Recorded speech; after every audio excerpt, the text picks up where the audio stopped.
તો hello guys, આવી ગયા છે આપણે પાર્ટ 2 માં. તમે જોઈ શકો છો કે અમે સૌપ્રથમ આવીએ છીએ મેરડીમાના મંદિરે, જે છે મુનસર તળાવની બાજુમાં.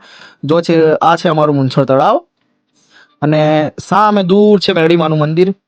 કોણે કોણે મેરડીમાનું મંદિર જોયું છે એ જરા કોમેન્ટમાં જણાવો. જેને ના જોયું હોય તે આવીને દર્શન કરી જાઓ અને જેને જોયું હોય એ લોકો જય મેરડીમાં કરીને કોમેન્ટમાં મને જણાવો.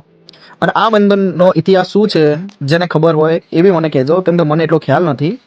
ઓકે, માતાજીના મંદિરે દર્શન કરીને થોડી વાર અમે બેસીએ છીએ મંદિરના કાંઠે, જે તળાવની બાજુમાં છે. જોઈ શકો છો તમે, આ છે અમારા બાબા ઠાકોર અને સુનિલ ઠાકોર, જેની સાથે અમે થોડી વાર મસ્તી કરીએ છીએ. એના પછી અમે આવી જઈએ છીએ પાણીપુરીની લારીએ, જે છે અમારા ઠાકોરભાઈની લારી.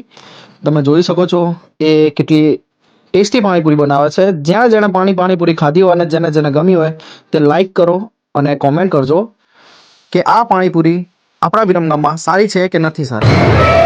પાણીપુરી ખાધા પછી અમે જઈએ છીએ ઘરે, અને ઘરે જઈને હું મળું છું મારા મિત્રને, જે છે આસિફ ખાન ભૂરો. આને અમે ભૂરો એટલા માટે કહીએ છીએ કેમ કે આ આવ્યો છે ઓસ્ટ્રેલિયાથી, જેમ તમે જોઈ શકો છો. અમારા ભૂરાભાઈ અહીંયા પંખાની હવા ખાય છે.